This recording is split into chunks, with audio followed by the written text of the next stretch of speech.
Well, the next time you dine in at Kiki restaurant in College Hill, be sure to pay extra close attention to the plates and bowls.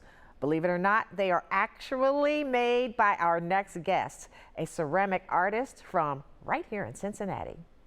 And to tell us more, I want to welcome Amanda Hollinger, the owner and creator of Joyful Dirt Creations.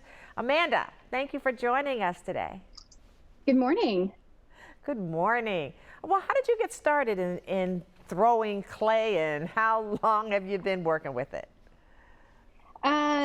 So I've been a potter for about 6.5 years now, and we had just moved to Cincinnati, and I needed something to do. And so I took my first pottery class at what is now Queen City Clay about 6 years ago. All right. So, people make it look so easy, but would you walk us through the process and how you take a lump of clay and turn it into like a beautiful bowl? Yeah, sure. So the clay starts in a big just hunk that I put it into a ball and wedge it out to get all the air out of it. Then I take that piece and I throw it on the wheel. There's a couple steps that we do called centering. You open it to get the shape that you want, and then you start pulling up the walls. This then has to dry completely for about 3 days or so, and then we put it in a kiln. It comes out and it's porous like these pieces behind me here.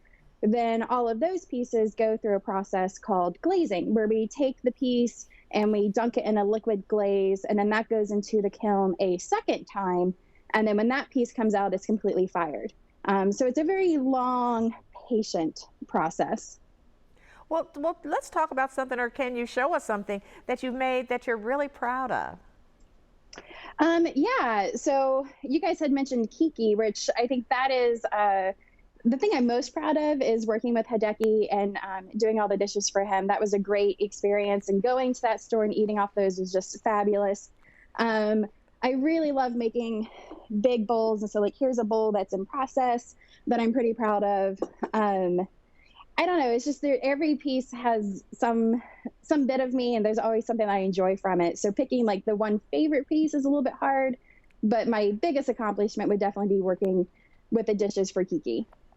Oh, I'm looking at that one right there on the screen. Look at those. Those are beautiful, Amanda. Well, if people want to pick up some of your pottery and connect with you, how do they do that? So I rent space out of Queen City Clay, which we just moved this summer to Norwood on Highland Avenue. So I am here upstairs quite a bit during the week, and I have a display here with a lot of my pieces for sale.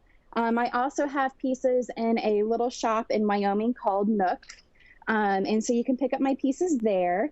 Connecting with me on Instagram is a great way to start talking about getting like a custom set going. So a lot of the pieces that you're showing on screen are custom pieces that I made for people, where they came in and we talked about shape and size and style and color and clay, and there's a lot of questions. And I'm sure you can answer them all. Amanda, thank you so much for talking to us today and showing us your beautiful creations.